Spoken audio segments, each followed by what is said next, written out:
Praise the lord. స్తోత్రం. దేవుని ఉన్నత నామమునకు మహిమ కలుగును గాక.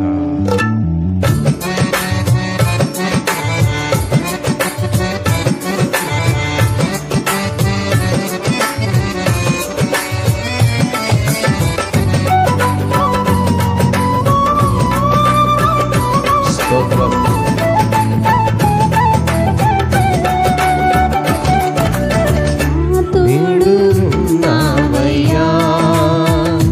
నాకు భయమేల నా యేసయ్యా, నీవు నాలోనే ఉన్నావయ్యా. నాకు దిగులేల నా యేసయ్యా,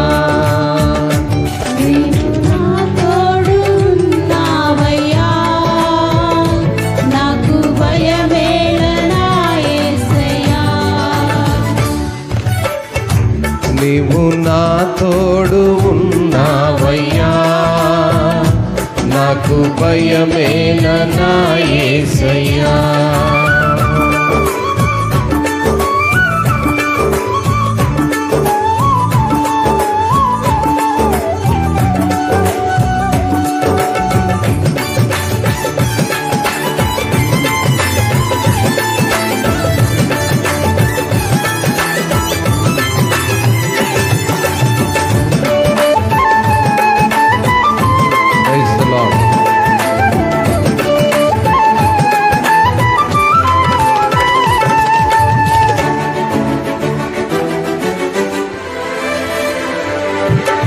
కష్టములో నష్టములో నా తోడు ఉన్నావు, వేదనలో ఆ వేదనలో నా చెంత ఉన్నావు.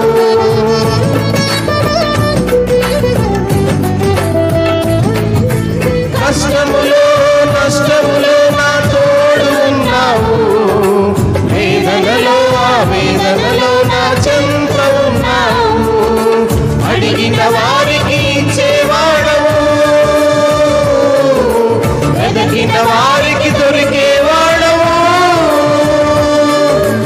అడిగిన వారికి ఇచ్చేవాడవు, వెదకిన వారికి దొరికేవాడవు. తట్టిన వారికి తలుపులు తెరిచే దేవుడవు, తట్టిన వారికి తలుపులు తెరిచే దేవుడు. అందరూ కలిసి ప్రతి ఒక్కరం ఎవరు నోరు ఊరికే ఉండద్దు, నోరు తెరిచి స్తోత్రాలు చెప్పు. దేవా దేవా నీకే స్తోత్రం, దేవా దేవా నీకే స్తోత్రం. ఆయనకి స్తుతులు చెల్లిస్తున్నాం, స్తోత్రాలు చెల్లిస్తున్నాం. ఎందుకనగా ఆయన మనకు తోడు ఉన్నాడు కనుక ఏ భయం మన వెంట రాదు. కష్టంలో ఉన్నను, నష్టంలో ఉన్నను, వేదనలో ఉన్నను ఆయన మన చెంత ఉన్నప్పుడు మనకి దిగులు ఉండదు. Praise God.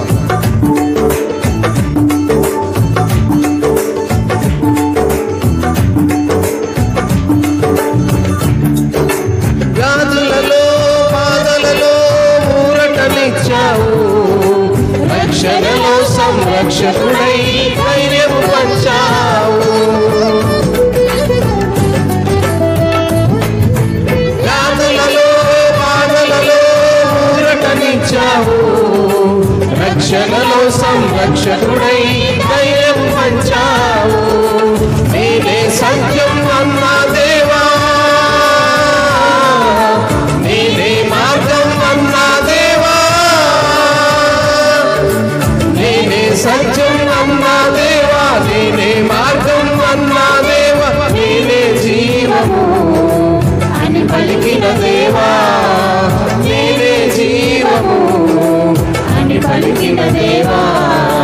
దేవా దేవా స్తోత్రమయ్యా.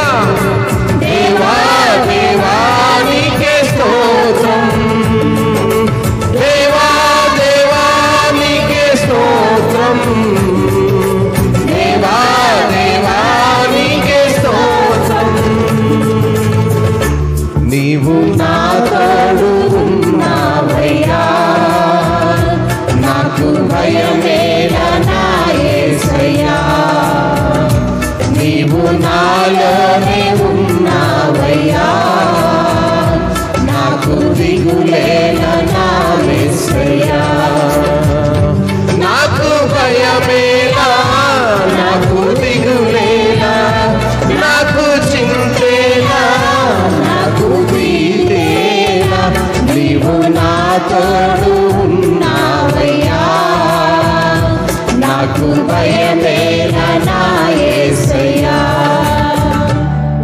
Praise the lord. స్తోత్రం. దేవుని ఉన్నతమైన ఘనమైన నామములో దేవుణ్ణి స్తుతించి ఉన్నాము. దేవునికి స్తోత్రాలు చెల్లించున్నాం. మంచిది. ఈనాటి పునరుద్ధాన దిన ఆరాధనకు చేరొచ్చిన మిమ్మల్ని అందరిని బట్టి ప్రభు పేరిట వందనాలు తెలియజేస్తున్నాను. దేవుని మహాకృపలో గడిచిన పునరుద్ధాన దినం నుంచి ఈనాటి వరకు ఆయన ప్రేమను వాత్సల్యమును అనుభవిస్తూ ఈనాటి వరకు వ్యాధి బాధల నుంచి మనము తప్పించబడి సజీవులముగా ఆయన యొక్క కృపను పొందుకుంటూ ఈరోజు ఆయన సన్నిధిలో మనం ఉండగలిగాము. స్తోత్రం. హల్లెలూయా. మంచిది. మరి ఈనాటి మన వర్తమానము 107వ కీర్తనను బైబిల్ పఠనముగా ధ్యానం చేసి ఉన్నాం. 107వ కీర్తన మనం చూసినప్పుడు మనుషుల పట్ల దేవుని యొక్క మంచితనం. గడిచిన వారపు వాక్యభాగపు మూలాంశం ఏంటి చెప్పండి? ఎస్, ఇశ్రాయేలులైనటువంటి పిల్లల పట్ల దేవుని యొక్క దయను 106వ కీర్తనలో మనం చూసాం. మూలవాక్యాన్ని ప్రతివారం మరలా రిపీట్ చేస్తుంటాము.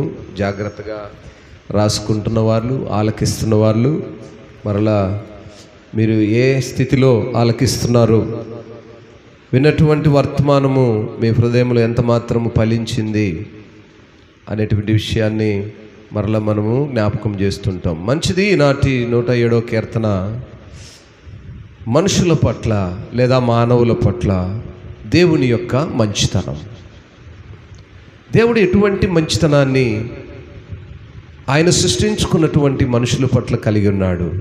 కీర్తనకారుడు ఈ మాటలను ఇక్కడ మనకు తెలియజేస్తున్నాడు. అందుకే మొదటి మాటలు అన్నాడు, యెహోవా దయగలిగిన వాడు గనుక ఆయనకు కృతజ్ఞతాస్తుతులు చెల్లించుడి. ఆయన కృప ఒక రోజుతో ఉంటుందండి. దేవుని యొక్క కృప ఒక రోజుతో ముగించేటువంటిది కాదు. ఎందుకంటే ఆయన దయగలిగినటువంటి వాడు, ఆయన పిల్లల పట్ల దయ చూపించినటువంటి వాడు. మాట ఎంతో చక్కగా, give thanks to the lord for he is good. దేవుడు మంచివాడు గనుక ఆయనకు మనము కృతజ్ఞతాస్తుతులు తెలియచేయాలి. చాలా చిన్న చిన్న పనులకు మనం కృతజ్ఞతలు చెప్తాం. చాలా చిన్న చిన్న పనులు. ఓ పేపర్ అందిస్తే థ్యాంక్స్ అంటాం, ఓ పెన్ ఇస్తే థ్యాంక్స్ అంటాం, ఏమండి కొంచెం దారిస్తే థ్యాంక్స్ అంటాం, కూర్చోమని చేయిస్తే థ్యాంక్స్ అంటాం కదా. చాలా చిన్న సూక్ష్మమైనటువంటి పనులు. కానీ దేవుడు మన పట్ల కలిగి ఉన్నటువంటి అపారమైనటువంటి ఆ కృపకు, ఆ కరుణకు, ఆ వాత్సల్యమునకు, ఆ దయకు మనం ఏం కృతజ్ఞతలు తెలియజేస్తున్నాము? ఆయన కృతజ్ఞతలు తెలియజేసేవారుగా ఉండలేకపోతా ఉన్నాము. ఆయన ప్రేమను మనము కనపరచలేకపోతున్నాం. పొందుకున్నటువంటి ప్రేమకు కృతజ్ఞతలు చెప్పలేకపోతున్నాం. ఆయన వాత్సల్యమునకు కృతజ్ఞత చెప్పలేకపోతున్నాం. మన బ్రతుకులో, మన జీవితాల్లో ఆయన చేసినటువంటి మేలులకు మనం కృతజ్ఞతలాగా చెప్పలేకపోతున్నాం. ఎందుకంటే ఆయన విమోచించువాడుగా ఉన్నాడు. అందుకే 2వ వాక్యంలో అంటాడు, యెహోవా విమోచించిన వారు ఆ మాట పలుకుతారు. విరోధుల చేతుల నుండి ఆయన విమించిన వారును, తూర్పు నుండి, పడమటి నుండి, ఉత్తరం నుండి, దక్షిణం నుండి, నానా దేశము నుండి ఆయన పోగు చేసిన వారు ఆ మాట పలుకుదురుగాక. ఆమేన్. ఎక్కడెక్కడి నుంచట? ఎన్ని దిక్కులు వచ్చినాయి? ఇంకేమన్నా మిగిలినాయి? ఆ దిక్కులు ఏమీ లేవండి. 4 దిక్కులలో ఆయన చేత సృష్టింపబడినటువంటి సర్వ సమాజము, ఆయన చేత విమోచించబడిన ప్రజలందరూ కూడా ఈ మాట పలకాలి. ఎందుకంటే ఆయన కృప చూపువాడు, ఆయన కృప నిత్యము ఉంటుంది. మనుషుల కృప లేదా మనుషుల దయ, మనుషుల ప్రేమ తాత్కాలికంగా ఉంటుంది కదా. ఈ మాట నేను గడిచిన లాస్ట్ మంత్ ఎప్పుడు అనుకుంటా బంధువులు స్నేహితుల కొరకు ఓ ఉన్నతమైన మాటను చెప్పాను. ఆ మాట విన్నాక కొంతమంది బంధువులు మాతో మాట్లాడడం మానేశారు. కొంతమంది మా బంధువులు ఎప్పుడైతే ఈ మాట నేను చెప్పానో, బంధువులు స్నేహితులు అంత రక్త సంబంధులు అంతా కూడా వారి ప్రేమలంతా కూడా తాత్కాలికమైనవి. అది 110% రియల్. ఎందుకంటే వారు నమ్మినా నమ్మకపోయినా, వారు ప్రేమించినా ప్రేమించకపోయినా సత్యం అది. మనుషుల ప్రేమ తాత్కాలికమైనదే. ఇక్కడ కీర్తనకారుడు అంటున్న మాట ఏంటంటే ఆయన కృప ఎప్పటి వరకు అన్నాడు? నిత్యము, నిరంతరము, శాశ్వతం. అది చూడండి, మనుషుల ప్రేమలు వాళ్ళకి నచ్చితే మాట్లాడతారు, నచ్చకపోతే మానేస్తారు. వాళ్ళకి ఇష్టమైతే ప్రేమగా ఉంటారు, కష్టమైతే దూరం అయిపోతారు. ఎందుకని? వారి ఇష్టం మీద ఆధారపడుతుంది కనుక వీరు మనుషులు. కానీ దేవుని ప్రేమ ఎటువంటిది? శాశ్వతమైనది. నువ్వు చెడ్డవాడువైనా మంచివాడువైనా, నువ్వు ఏ స్థితిలో ఉన్నా ఆయన దగ్గరకు వస్తే ఆయన విమోచించువాడు. అందుకే ఆ రెండు మాటలో కీర్తనకారుడు అంటున్నాడు, యెహోవా విమోచించిన వారు ఈ మాట పలుకుతారు. అందరూ పలకలేరు. ఇది అంటే దేవుని కృపను రుచి చూచిన వారు, దేవుని దయను ఎరిగిన వారు ఈ మాట చెప్తారు. అందరూ చెప్పలేరు. గాడ్ ఈజ్ గుడ్ ఆ మాట అందరూ చెప్పలేరు. ఎందుకు చెప్పలేరంటే దేవుని ప్రేమను రుచి చూచిన వారు ఈ మాట చెప్తారు. గనుక ప్రియులారా, కీర్తనకారుడు ఈ మాటను చాలా చక్కగా తెలియజేస్తూ మరి ఏం చెప్తున్నాడంటే, విమోచింపబడిన వారు తమను నిరాశ నుండి ప్రమాదకరమైన పరిస్థితుల నుంచి విడిపించినందుకు దేవుణ్ణి స్తుతించాలి అని కీర్తనకారుడు చెప్తున్నాడు. ప్రమాదకరమైన పరిస్థితుల్లో నుంచి విమోచింపబడినటువంటి వారు దేవుణ్ణి స్తుతించాలని. అంటే ప్రమాదకరమైన పరిస్థితులు అంటే తీవ్రమైన బాధలలో తన ప్రజలను తనకు ప్రార్థిస్తే దేవుడు మరి లేదా కీర్తనకారుడు ఒక 4 ప్రాముఖ్యమైన సంగతులను ఇక్కడ మనకు తెలియజేస్తున్నాడు. ఆకలి దప్పులలో, బానిసత్వములో, మరణ సాదృశ్యమైన వ్యాధుల వల్ల, తుఫానుల ప్రమాదములో. ఈ మాటలు కొన్ని కూడా ఇక్కడే ఉన్నాయి. 4 నుంచి 9 వరకు చూసినప్పుడు ఆకలి దప్పులతో,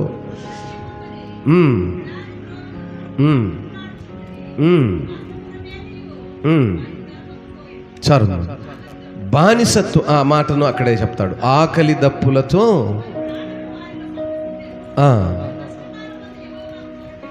రైట్,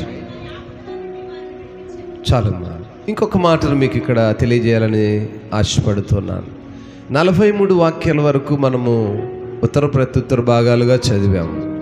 6వ మాటలో ఏం రాశాడు? వారు కష్టకాలమందు యెహోవాకు మొరపెట్టిరి, ఆయన వారి ఆపదలలో నుండి వారిని విడిపించెను. ఈ మాటను ఈ భాగంలో ఎన్నిసార్లు రాశాడు చూసారా?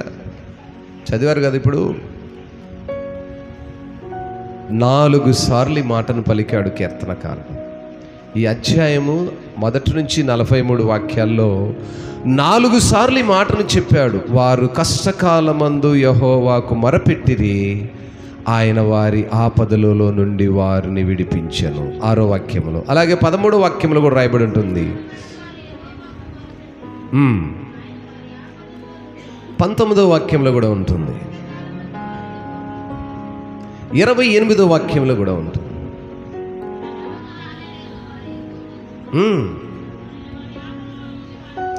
4 మార్లు ఇక్కడ మనము ఆయన ఆపదలో నుంచి మనల్ని విడిపించినట్లుగా మనం ఇక్కడ చూస్తున్నాం. ప్రియులారా, కీర్తనకారుడు తన అనుభవాలను మనకు తెలియజేస్తూ మొరపెట్టే అనుభవాన్ని కలిగిన క్రైస్తవ పిల్లలుగా మనం ఉండాలి. కష్టకాలం మందు మొరపెట్టాలి. కష్టకాలం అనేది రాకపోతే దేవుణ్ణి మొరపెట్టే అనుభవాన్ని క్రైస్తవుడు మర్చిపోతాడు. మనుషునికి కష్టం అనేది లేకపోతే దేవుని విలువ తెలియదండి. దేవుని విలువ తెలియాలి గనుకనే కష్టం అనేది మనుషులకు ఉంటుంది. గనుకనే కష్టకాలమందు దేవునికి మొరపెట్టే అనుభవాన్ని క్రైస్తవుడు కలిగి ఉండాలి. అన్నీ బాగుంటే అలాగూ రావు కదా. సమస్తము సమృద్ధిగా సమకూర్చబడ్డాయనుకో దేవుని దగ్గరికి ఎలాగూ రావు. కష్టముల చేతనైనను నిన్ను కొంచెం గద్దించినప్పుడు, మొత్తినప్పుడైనా దేవుని దగ్గరికి వస్తావేమో అని దేవుడు కొన్నిసార్లు దేవుని పిల్లలకు ఇలాంటి కష్టాలు, శ్రమలు, బాధలను అనుభవిస్తూ ఉంటారు. ఆ సమయంలోనైనా ఆయనకు సమీపంగా ఉన్నప్పుడు ఆయన మాటలు ఆలకిస్తావేమో. కనుక దేవుడు మన యొక్క స్థితిని తెలియజేస్తున్నాడు. మరి 10 నుంచి 16 వరకు అక్కడ చూస్తే బానిసత్వంలో ఉన్నప్పుడు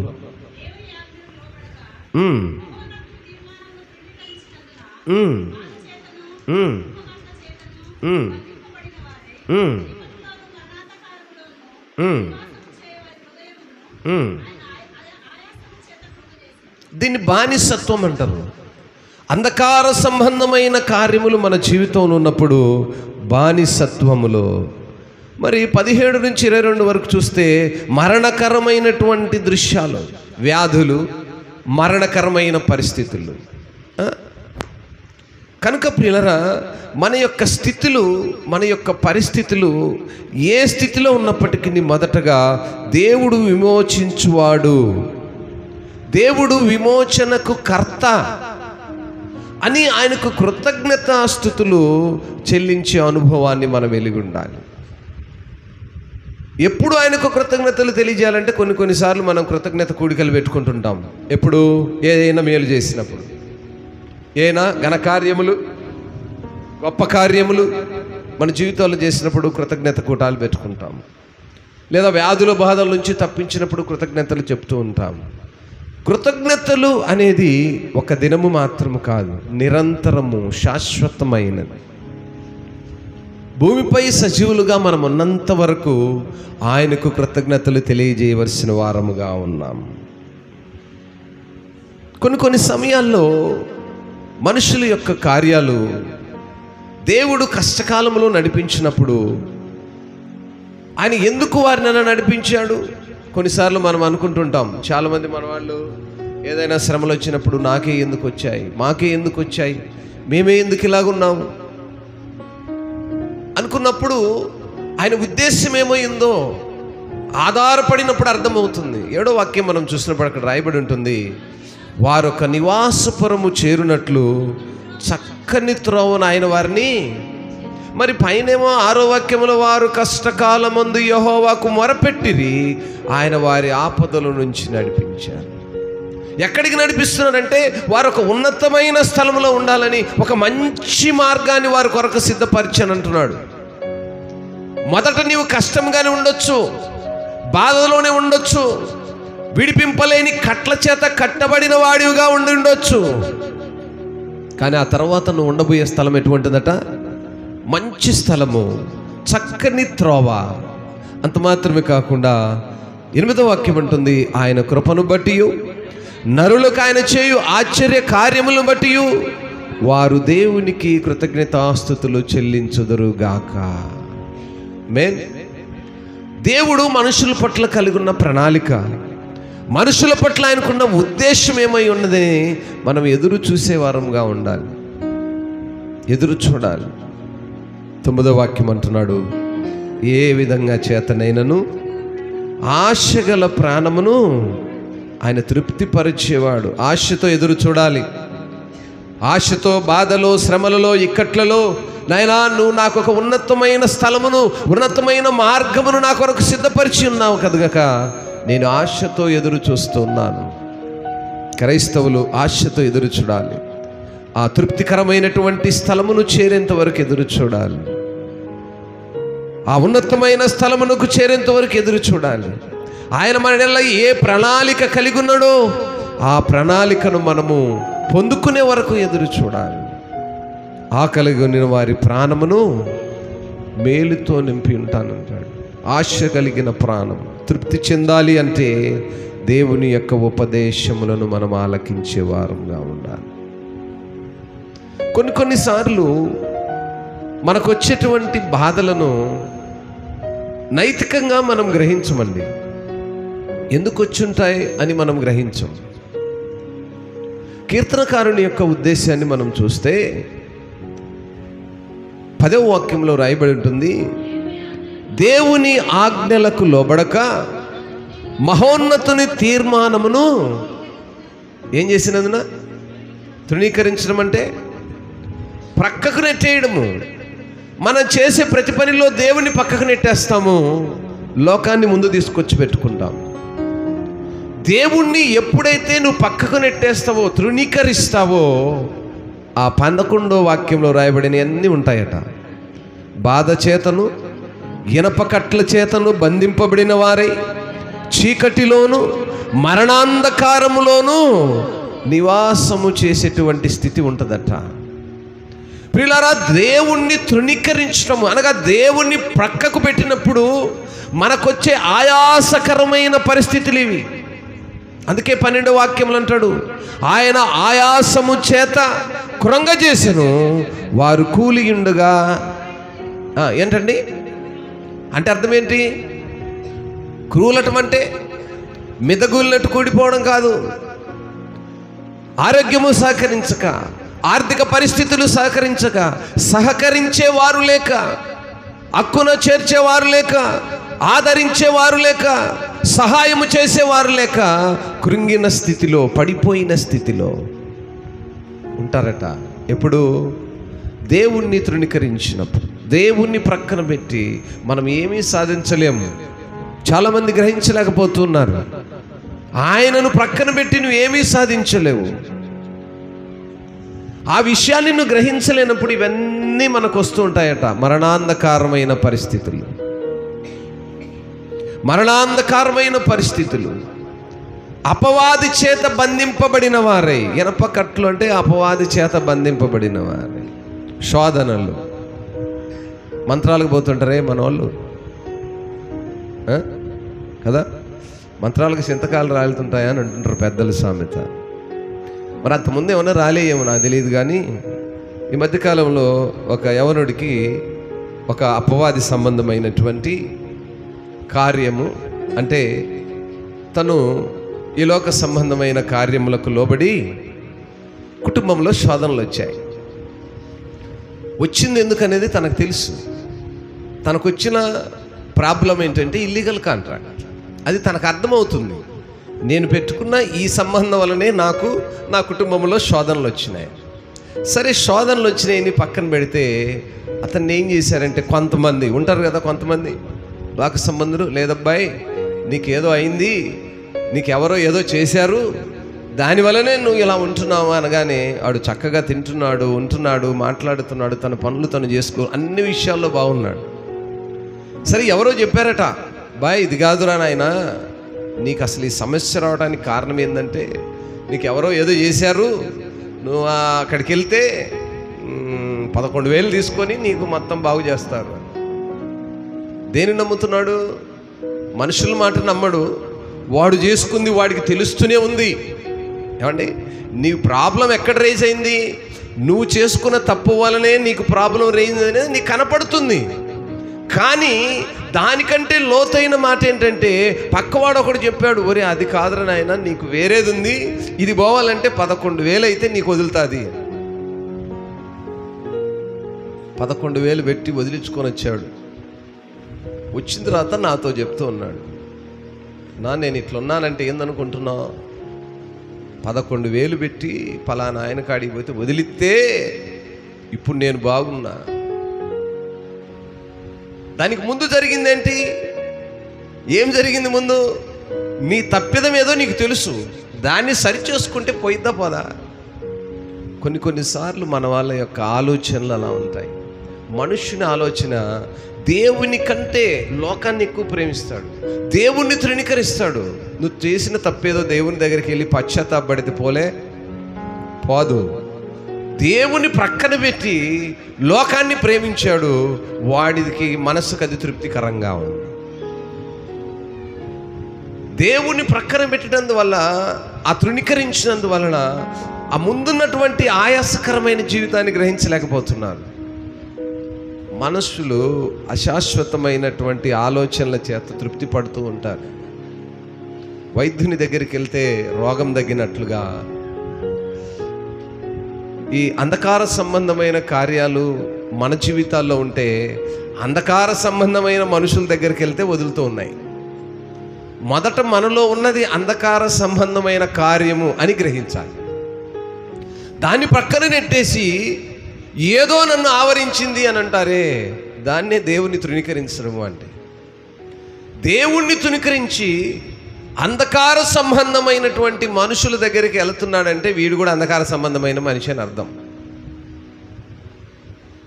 వీడు లోకాన్ని ప్రేమిస్తున్నాడు కనుకనే లోకంలోనూ వెంటాడు. దేవుణ్ణి ప్రేమించిన వాడు దేవుని దగ్గరికి వెళ్ళి గోచారుతాడు. అయ్యా ఏంటి, నేను ఈ స్థితిలో ఉన్నాను, నీ చిత్తమేమైంది, నాలో ఉన్న లోపం ఏంటి, నేను ఎక్కడ పడిపోయాను, నన్ను సరిచేయి అని పశ్చాత్తాపడాలి. ఇది దేవుని పిల్లలు చేయాల్సిన పని. లోకంలో ఉన్న పిల్లలు చేసే పని ఏంటి, లోకంలో ఉన్నవాడు కాడికి పోవాలి. ఆ మంత్రాలు అంతరాలు తంత్రాలు ఏవో గట్టివాడి దగ్గరికి వెళ్ళి మన కాడున్న అప్పు సప్పు తెచ్చుకున్న డబ్బులన్నీ ఆడి చేతులు పెట్టి వాడి కాళ్ళకు మొక్కితే మనకు దరిద్రం వదిలినట్టు. ఇది లోక సంబంధమైన మనుషులకున్న ఆలోచన. దేవుని వాక్యం అందుకే సెలవుస్తుంది, దేవుని ఆజ్ఞలకు లోబడక మహోన్నతుని యొక్క తీర్మానం ఉంది. అంటే దేవునికి మన పట్ల ఒక తీర్మానం ఉంటుంది, అది మనం గ్రహించలేకపోతున్నాం. మనం ఎక్కడ పడిపోయామో, ఎక్కడ తప్పిపోయామో, ఎక్కడ దేవునికి లోబడలేదో దాన్ని మనం గ్రహించాలి. అది గ్రహించక దేవుని తీర్మానం ఏంటో తెలుసుకొనక ఆయన్ను పక్కకు నెట్టి లోకంలోకి వెళ్ళిపోతున్నాం. ఇప్పుడు అంటాడు ఆ కుర్రాడు నాతోటి, అక్కడికి వెళ్ళి ఆ డబ్బులు ఇచ్చి చేపించుకున్నాక ఇప్పుడు భలే సంతోషంగా ఉందంట. అదేమన్నా వ్యాధా, అదేమైనా రోగమా, అదేమన్నా జబ్బా? ఏమీ కాదండి. కేవలము నీ మనసులో ఉన్న దుష్ట కోరికలు, నీ మనసులో ఉన్న దుష్ట ఆలోచన, వాటిని చంపుకోవాలి. కానీ వాటికి బదులుగా నువ్వు ఎవరికో వెళ్ళి ఏదో ఇచ్చి ఏదో వదిలించుకుంటే నాకు వదిలిపోయింది రోగం అని అంటే అది దేవుణ్ణి తృణీకరించినటువంటి ఆలోచన. కొంతమంది నాడు మనుషులు చేసే పనులు అవే. త్రాగుబోతులు ఉంటారు చాలామంది, మీకు తెలుసులేదు, చాలామంది ఉంటారు. వాళ్ళు అప్పుడప్పుడు ఒక ఊరు ఏడో నంద్యాల దగ్గర ఏదో ఊరు చెప్పారు, ఇంకేదో ఊర్లలో ఆడగాడికి వెళ్తే పసరిస్తుంటారంట. ఏంటిది, అది దాగితే ఇంకా రేపు నుంచి మందు దాగవుపో అనగానే వీళ్ళు అక్కడికి వెళ్ళి 2 రోజులు 3 రోజులు ఉండి ఆ పసరు దాగి ఇంటికి వచ్చి, నేను మొత్తం మారిపోయినాక ఈ రోజు నుంచి ఏం తాగేది లేదు. వాడు చెప్తాడు, ఇంకా రేపు నుంచి నువ్వు తాగినోడే చచ్చిపోతారు అని. ఓకే అయ్యా నువ్వు చెప్పినాక ఇంకా తాగుతానని ఇంటికి వస్తాడు. ఒకరోజు గట్టిగా ఉంటాడు, అమ్మగారు సూపర్ నమ్మిపోద్ది, అబ్బా ఇంకా మా ఆయన ఈరోజు నుంచి ఇంకేం లేదులే. 2వ రోజు మళ్ళీ బాగానే ఉంటాడు. 3వ రోజు సాయంత్రానికి ఎక్కుతాడు గుర్రము, ఈ ఆడ నుంచి ఎటు వస్తాడో తెలియదు. మరి ఏమైంది, ఆయన చెప్పాడుగా తాగితే చచ్చిపోతామని. దీనికి మందేంటి చెప్పండి, ప్రాక్టికల్గా మాట్లాడుకుందాం. ఆడికి వెళ్ళాడు, ఆ పసరేది ఇచ్చినందుకు మానుకున్నాడు, బాగానే ఉంది. మళ్ళీ మొదలైంది. ఇప్పుడు దీనికి శాశ్వతమైన పరిష్కారం ఏంటి? తన మనస్సును తను అంతే, దానికి ఏ మందు పనిచేయదు. ఆ చీని మరలా చాచా ఆహా ఓహో అంటే ఇంక దానికి ఎవడేం చేయలేడు కదా. నీ మనస్సును నువ్వు కట్టుదిట్టం చేసుకొని, దీనివలన నాకు ప్రమాదం ఉంది, దీనివల్ల నాకు విలువ లేదు, దీనివల్ల నాకు ఘనత లేదు, కనుక దీనివల్ల నాకు వచ్చేదేముంది అని నీ మనసును నువ్వు నిమగ్నము చేసుకొని దాన్ని ఓ స్టెబిలిటీ ప్లేస్లో పెట్టుకుంటే ఇక ఎక్కడికి పోక్కర్లేదు, ఎవడేమి ఇవ్వక్కర్లేదు, నువ్వు డబ్బులు నాశనం చేసుకోక్కర్లేదు. కొంతమంది మనుషుల యొక్క ఆలోచనలు ఎలా అంటే దేవుణ్ణి పక్కకు నెట్టేసి లోకంలో ఉన్న ఆలోచనలన్నీ తీసుకుంటుంటారు. దానివల్ల మనకు వచ్చేటువంటి ఆ ప్రయోజనం ఏంటంటే అశాశ్వతమైనదండి. ఎంతసేపు చెప్పండి, ఆడికి వెళ్ళాడు, ఆ మందు తాగాడు, 3 రోజులు ఉన్నాడు, 4వ రోజు మొదలుపెట్టాడు. మా ఆటో నగర్లో వర్కర్స్ ఉన్నారు, ఒక 3-4 మన దగ్గర పనిచేసే వాళ్ళే, ముస్లిం పిల్లలు. వాళ్ళ పిల్లలకు కూడా పెళ్ళిళ్ళు చేసే వయసు వచ్చింది, కానీ వాళ్ళని చూస్తే చిన్న పిల్లల్లా కనపడుతుంటారు. వాళ్ళు ఇదే తంతు, తాగుతూ ఉంటారు. 3 రోజులు అన్నా ఇంకా లేదన్నా మేము మానేసినాం, మందు తాగి వచ్చినాం, 4వ రోజు మళ్ళీ మొదటి కథే. దీనికి శాశ్వత పరిష్కారం ఏంటి అనేది ఆలోచించట్లే. ఏదో చేస్తే, ఏదో వింటే, ఎవరో చెప్తే అది పోయిద్ది. ప్రతి ప్రాబ్లంకి, ప్రతి ఇబ్బందికి ఆ ఇబ్బందిని మనం ఎదుర్కొంటున్నప్పుడు అది ఎందుకు వచ్చిందనేది మనకు ముందే తెలుసు. మనం ఏం చేస్తే మనకు వచ్చింది ఆ ఇబ్బంది, ఏ పరిస్థితి వల్ల మనకు వచ్చింది మనకు తెలుసు. దాన్ని మనము కట్టుదిట్టం చేసుకోక అది పెద్ద ప్రాపగండమైనాక అందరికీ చెప్తే అప్పుడు ఎవరేం చేయగలరు? మన యొక్క పరిస్థితిని మనమే కట్టుదిట్టం చేసుకోవాలి, భద్రపరుచుకోవాలి. దేవుని వాక్యమును తృణీకరించి ఆయన తీర్మానం ఏంది అనేది మనం గ్రహించినందువలన మనకు అనేకమైనటువంటి ఆయాసకరమైన జీవితం మనలో ఉంటుంది అంటాడు. అటువంటి పరిస్థితి వచ్చినప్పుడు ఇంకా నీకు ఎవడు సాయం చేయలేడు, ఎవరు సాయం చేయలేరండి.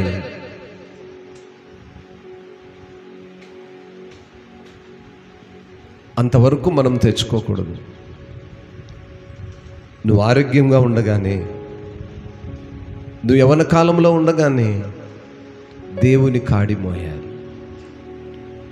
అన్నీ బాగున్నప్పుడు లోకంలో తిరిగి సమస్తాన్ని కూలిపోయి వృద్ధాప్య స్థితిలో లేదా నీ జీవితమే పతనమయ్యే స్థితిలో వచ్చి దేవుని అడిగినప్పుడు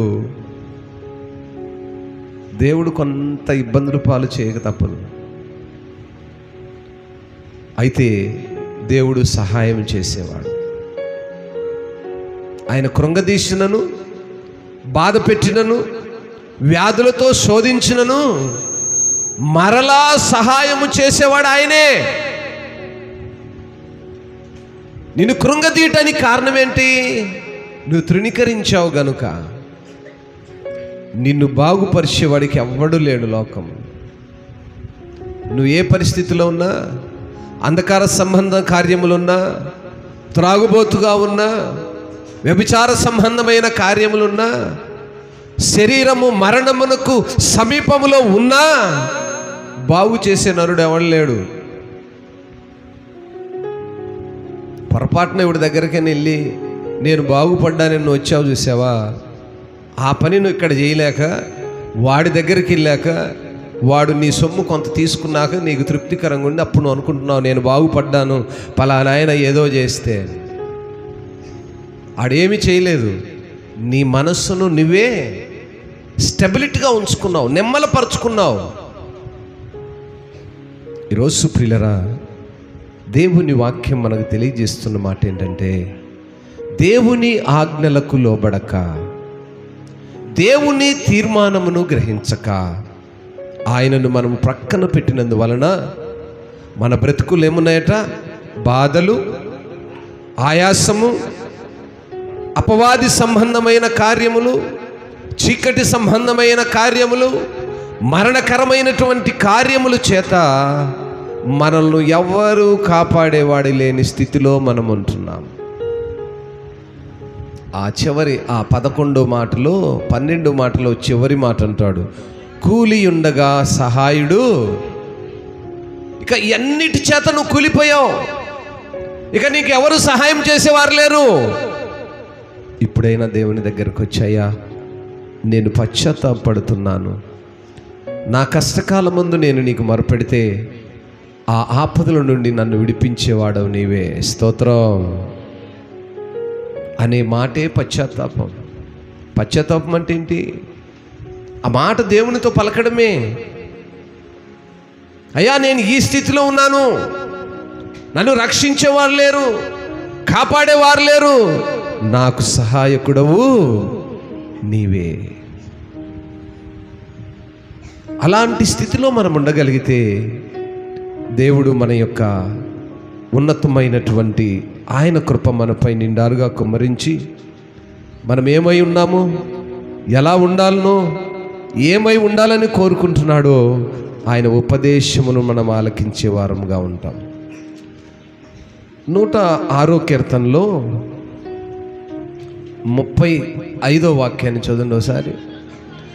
అన్యజనులతో సహవాసం చేసి వారి క్రియలు నేర్చుకునిది, వారి విగ్రహములకు పూజ చేసిరి, అవి వారికి ఏమైనాయండి? మనం చేసే పనులు ఇవి. మన సహవాసాలు ఏమవుతున్నాయంటే అన్ని జనులతో సహవాసం అయిపోయింది.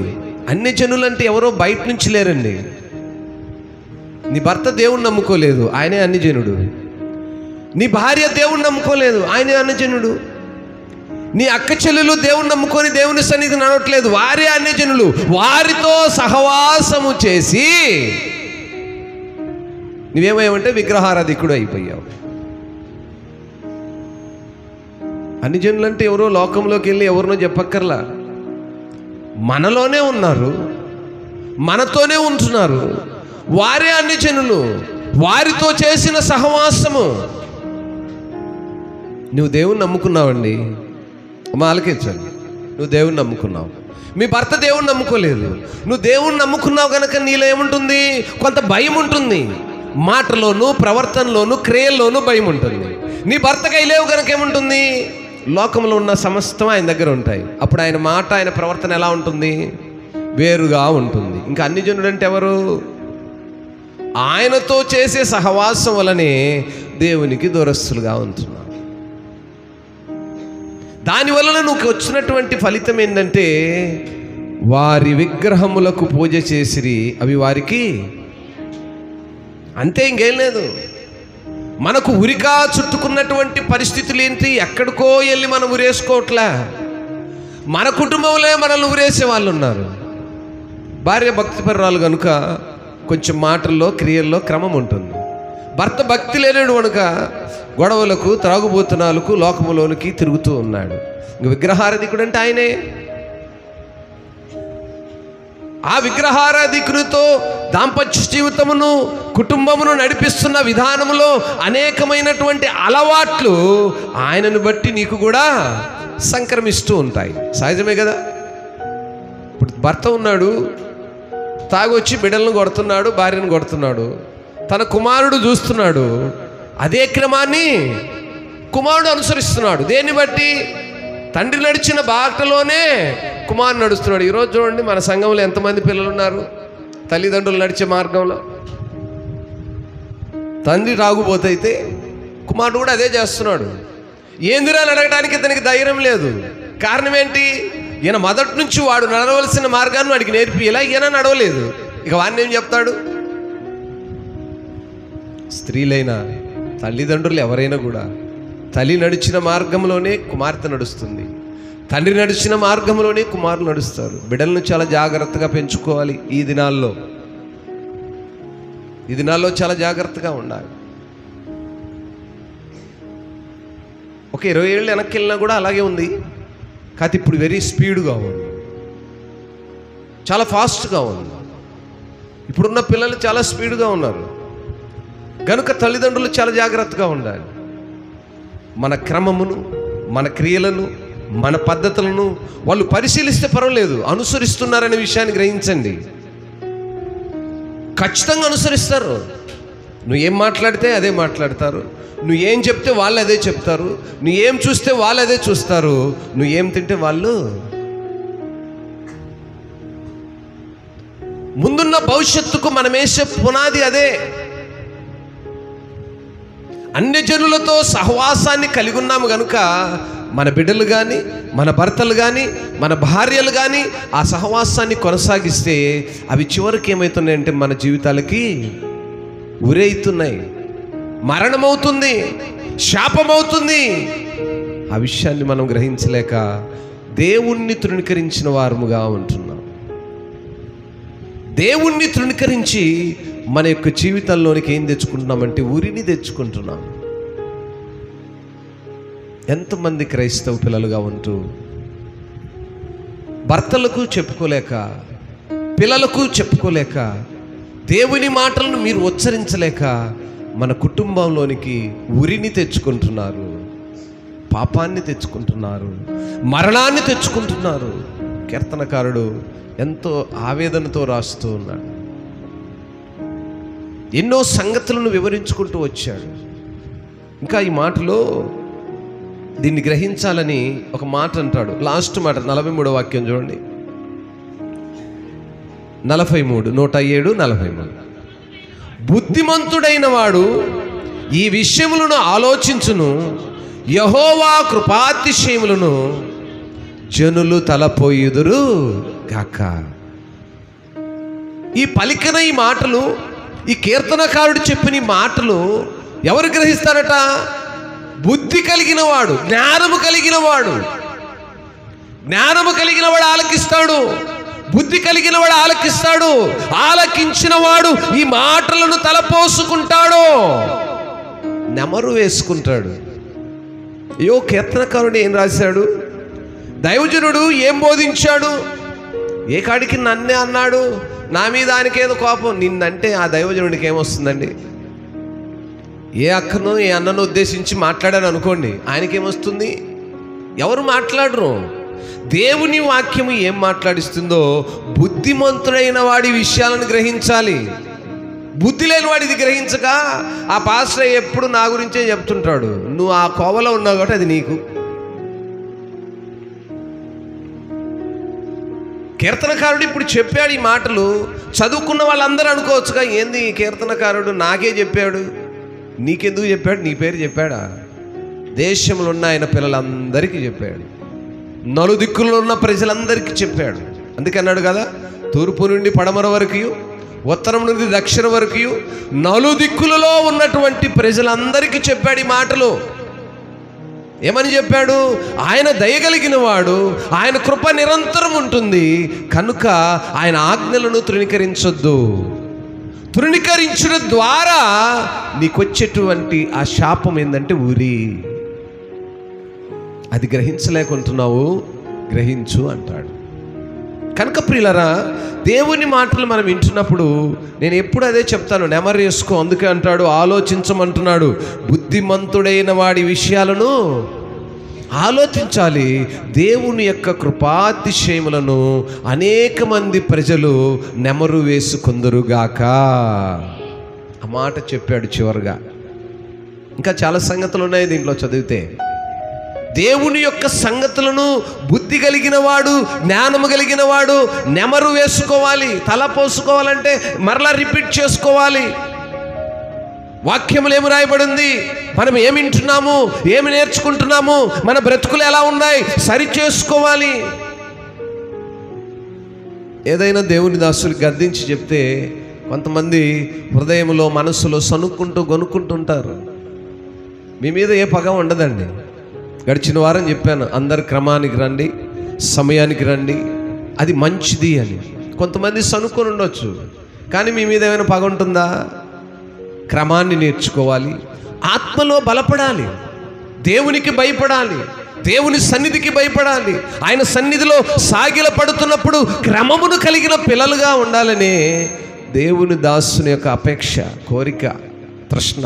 అంతమించి వేరేండి. ఎవరు శత్రువులు గారు, ఎవరికి కాదు.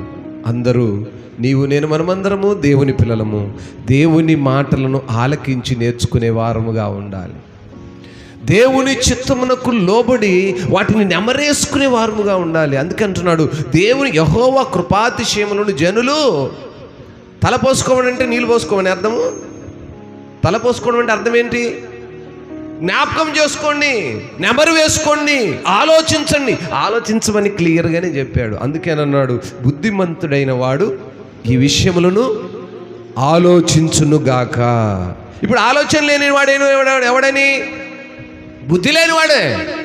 ఇంత పెద్ద మైకులు పెట్టి, బాక్సులు పెట్టి, యూట్యూబ్ ఛానల్ పెట్టి, వీటన్నిటి రిలీజ్ చేసి ఇంత చక్కగా బయటికి పంపిస్తున్నప్పుడు నీకై నువ్వు చదువుకోకపోయినా దేవుని దాసులు అందించిన మాటలను విని వాటిని గ్రహించలేనివాడు బుద్ధి లేనివాడు.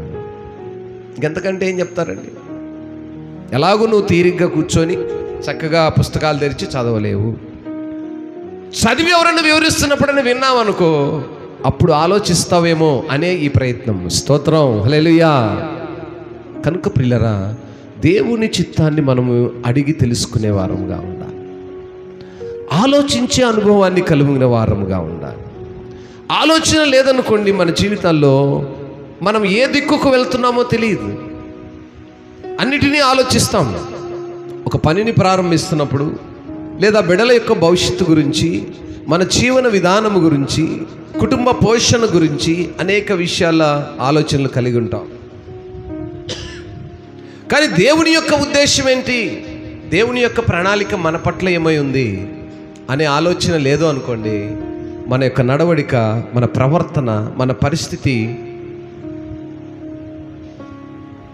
ఏమై ఉందో మనము ఓ డైనమోలోకి వెళ్ళిపోతాం. ఇప్పుడు కూడా దేవుని యొక్క కార్యములను తలపోసుకునే వారముగా ఉండాలి. ఆయన కృపను, ఆయన కార్యములను మనము జ్ఞాపకం చేసుకునే వారముగా ఉండాలి. కారణం ఏంటంటే ఆయన కృప నిరంతరం ఉంటుంది. బుద్ధిహీనుని యొక్క స్థితి ఎలా ఉంటుంది? ఒక మాట చదివి ఈ భాగంలో నుంచే ముగిచ్చేద్దాం. బుద్ధిహీనుడు ఎలా ఉంటాడు అనే మాటను మనం చూస్తే 17 వాక్యంలో చూడండి. బుద్ధిహీనులు తమ దుష్ట ప్రవర్తన చేతను, తమ దోషము చేతను, బాధను ఎవరు తెచ్చుకుంటారు? వాడే తెచ్చుకుంటాడు. బుద్ధి లేనివాడు వాడి సొంత తెలివి చేతల చేత, వాని సొంత ఆలోచనల చేత, వాని సొంత ప్రవర్తన చేత బుద్ధి లేని పనులన్నీ చేసుకొని నా తల మీదకి ఏం తెచ్చుకుంటాడంటే దోషాన్ని, పాపాన్ని, మరణాన్ని, ఉరిని తెచ్చుకుంటాడు. కనుకనే కీర్తనకారుడు అంటున్నాడు, బుద్ధిహీనులు తమ దుష్ట ప్రవర్తన చేత. మన ప్రవర్తన చేత మనం చెడిపోయి దానికి ఏదో వ్యాధులు, బాధలు, రోగాలు, మందులు అంటే ఏం ప్రయోజనం లేదు. ప్రవర్తన మొదట మనలో చెడి రోగాలు మనం తెచ్చుకుంటున్నాం. ప్రవర్తన మొదట. మన దుష్ట ప్రవర్తన ఏం చేస్తుందంటే మనకు బాధను తెస్తుంది. అందుకే అన్నాడు, బుద్ధిమంతుడైన వాడు ఈ విషయములను ఆలకించునుగాక. దేవుడి మాటలను దీవించి ఆశీర్వదించునుగాక. మానవుల పట్ల దేవుని యొక్క మంచితనము ఈ రీతిగా ఉంది. ఆయన ప్రయాసపడుతున్నాడు, బాధపడుతూ ఉన్నాడు. ఆయన పిల్లల కొరకు అనేక సంగతులను ఈ రీతిగా అనేక మంది ప్రవక్తల ద్వారాను, అనేక మంది దైవజనుల ద్వారాను, అనేక మంది ఆయన ఏర్పరచుకున్న పిల్లల ద్వారా మాటలు అందిస్తున్నప్పుడు చాలామంది ఆలకించలేక, ఈ విషయములను ఆలోచించక దేవుని మాటలను, అందుకే నేను చెప్తాను, ఎప్పుడైనా విన్నవాళ్ళు ఇంటికి వెళ్ళాక నెమరు వేసుకోవాలి. దేవుని దాసుడు ఏం చెప్పాడు, మనం ఏమి విన్నాము. అందుకే ఈ ఛానల్లో నుంచి ఈ ప్రోగ్రాం వచ్చినప్పుడు కూడా మన వాళ్ళకు షేర్ చేయండి అంటే ఎవరు తలుసుకుంటున్నట్టు లేరు పాపం. అసలు ఓపెన్ చేసి చూస్తున్నట్టు కూడా ఎవరు కనపడట్లా. దేశంలో అనేక మంది, దాదాపు 30-40 వేల మంది వ్యూవర్స్ మన ఛానల్ చూస్తున్నారు. ఎందుకు చూడలేకపోతున్నారు? ఎందుకు షేర్ చేయలేకపోతున్నారు? ఆ దృష్టి ఉండాలి, వాటిని నెమరివేయాలి. అనేక మార్లు చెప్పాను, విన్న ఛానల్లో నుంచి కామెంట్స్ కూడా పెట్టండి. అయ్యగారు, ఈరోజు ఈ మాటలు నా హృదయాన్ని తాకాయి. ఇదిగో నా యొక్క అన్నదమ్ములకు నేను వీటిని షేర్ చేశాను. నేను మీరు చెప్పిన మాటలను మరలా నా ఇంట్లో విన్నాను. సమయము కాలయాపన ఊరికే అనవసరంగా చేస్తూ ఉంటారండి. ఏం చేస్తారు? ఇంటికి వెళ్ళాక ఏమీ ఉండదు. ఆ అంట్లు దోమి, ఆ గుడ్డలెత్తికి, ఆ బోధిని, ఆ తర్వాత ముచ్చట్లే. తినుట, కడుగుట, శుభ్రపరచుట, ముచ్చట్లు పెట్టుట. ప్రయోజనం లేదు. ఖాళీ సమయం దొరకగానే దేవుని మాటలు ఒకసారి నెమరు వేసుకోండి. వాటిని గురించి ఆలోచన చేయండి. వాటిని మరొకరికి పరిచయం చేయండి. స్వార్థ చేసిన వారు అవుతారు. మీరు ఈ వాక్యాన్ని ఇంకొకరికి నీ ఫోన్ నుంచి పంపించావంటే దేవుని పనిలో నువ్వు కూడా పాలిభాగస్తుడు అనే విషయాన్ని గ్రహించలేకపోతున్నావు. అందుకని నిర్లక్ష్యంగా ఉంటున్నారు. మీరు ఇంటికి వెళ్ళాక ఫోన్ ఓపెన్ చేసి ఆ యూట్యూబ్ ఛానల్లో ఆ వాక్యాన్ని మీరు విని మీ అన్నదమ్ములకో, మీ స్నేహితులకో, మీ రక్త సంబంధులకో షేర్ చేయండి. ఎందుకు? ఇది మంచి వార్త, మంచి స్వార్థ. వారి యొక్క పాపపు జీవితమును మలుచుకొని దేవుని వైపు తిరగడానికి ఇది ఒక మంచి మార్గం. నీకుగాను చెప్తే సూటిగా వినడు. దేవుని మాటలను వినైనా ఆలోచన చేసుకుంటాడు.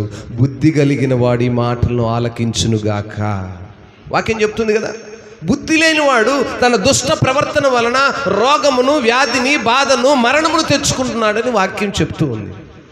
ఏ ఒక్కరినైనా మీరు రక్షించిన వారు అవుతారేమో, ఏ ఒక్కరినైనా మీరు బాగుపరిచిన వారు అవుతారేమో, ఏ ఒక్కరైనా ఈ మాటలను బట్టి మీరు ఆ షేర్ చేసిన విధానమును బట్టి వారు విని వారి యొక్క జీవితములను మార్చుకుంటారేమో.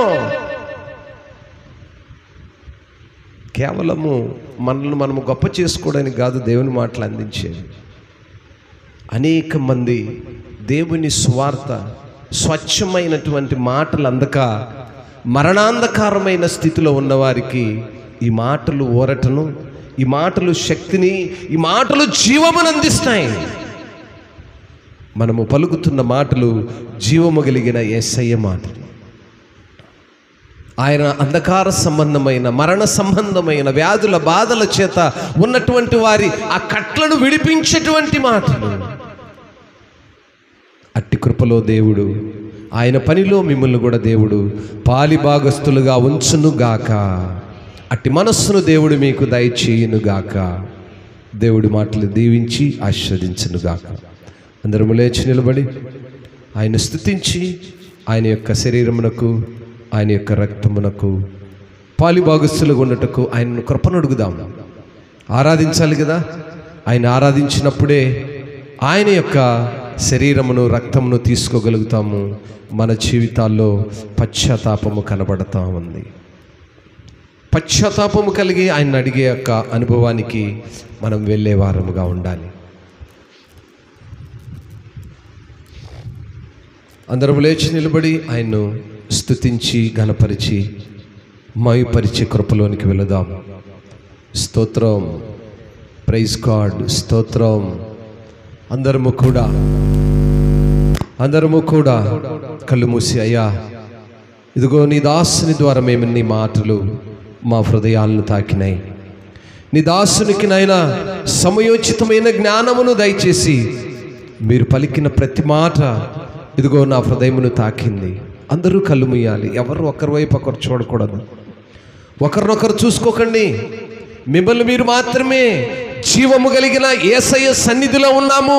ఆయన నా వైపే చూస్తున్నాడు, నా ప్రార్థన వింటున్నాడు, నా ప్రార్థనను ఆలకిస్తున్నాడు అనే తృష్ణతో మనపూర్వకంగా కళ్ళు మూసి అడగాలి. అయ్యా నీ సన్నిధానంలో ఉన్నాను, ఎన్నో బాధలను భరిస్తున్నాను, ఎన్నో అంధకార సంబంధమైన కార్యములు భరిస్తున్నాను. నా కుటుంబంలో శోధనలు, నా కుటుంబంలో రోగములు, నా కుటుంబంలో బాధలు, నా కుటుంబంలో సమాధానము లేని విధానాన్ని నేను కలిగి ఉన్నాను అని ఆయన సన్నిధిలో పశ్చాత్తాప హృదయంతో అడుగుదాము. అయ్యా నువ్వు దయచేసేవాడు, నువ్వు కృప చూపువాడు, నీ కృప నిరంతరం ఉంటుంది అన్నావయ్యా. అవును యేసు, నీ కృపను నేను నిరంతరము పొందుకుంటాను.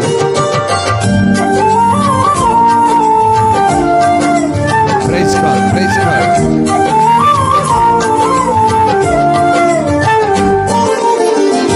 నీ కృప నిత్యముండును, నీ కృప నిత్య జీవము, నీ కృప వివరింప నా తరమా యేసయ్యా.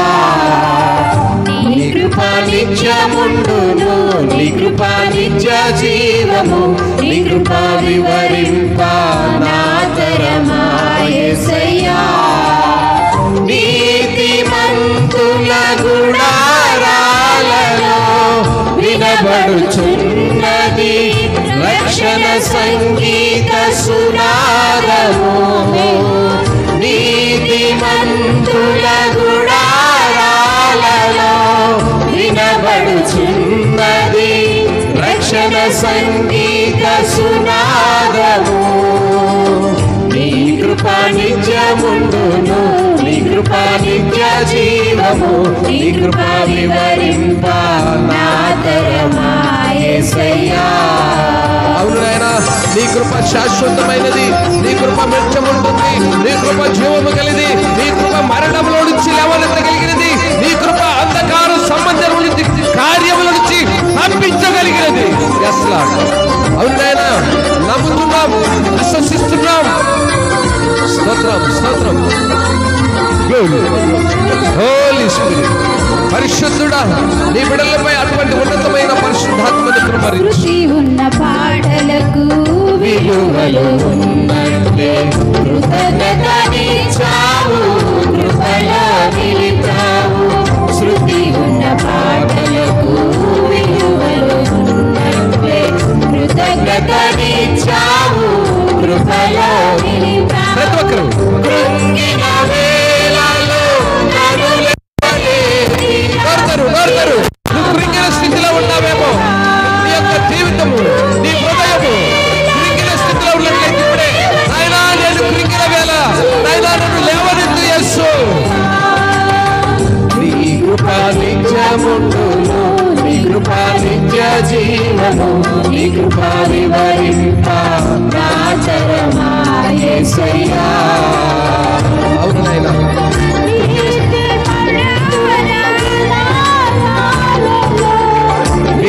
వినబడుచున్నది రక్షణ ఎవరినైనా రక్షణ గురించినటువంటి సునాదం వినిపిస్తున్నాయా? Praise God.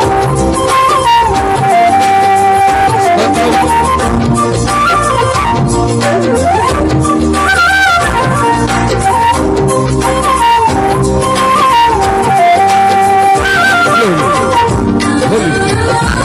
స్తోత్రం. ప్రతి చరణం వెంట పల్లవి ఏ రీతి ఉంటుందో ప్రతి క్షణము నీవు నన్ను పలకరిస్తున్నావయ్యా.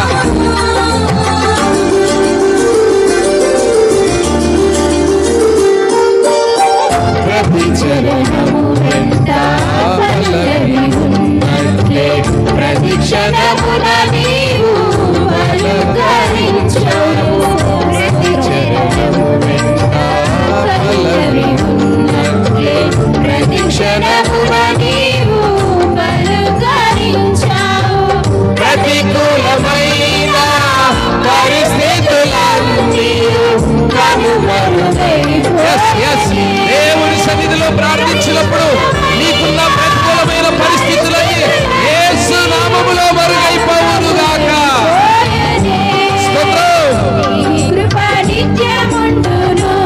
కృపా నిత్య జీవము, నీ కృపా వివరింప నా చరమా యేసయ్యా. నాయనా వినబడుచున్నవి రక్షణ సంగీత సునాదము.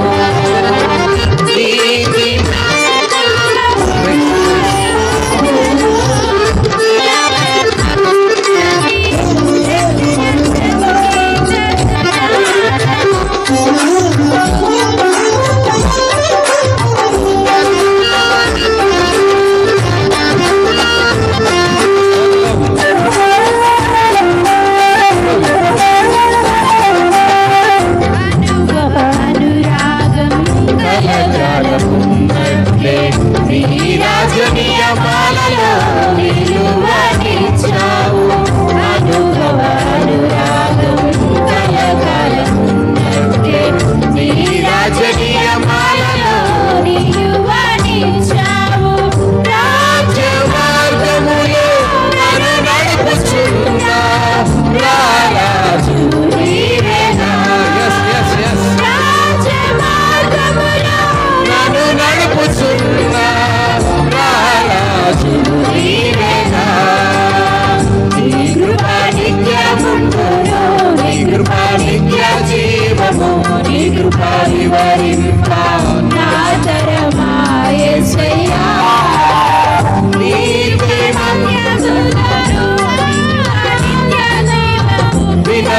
వినబడుచున్నది రక్షణ సంగీత సునాదము.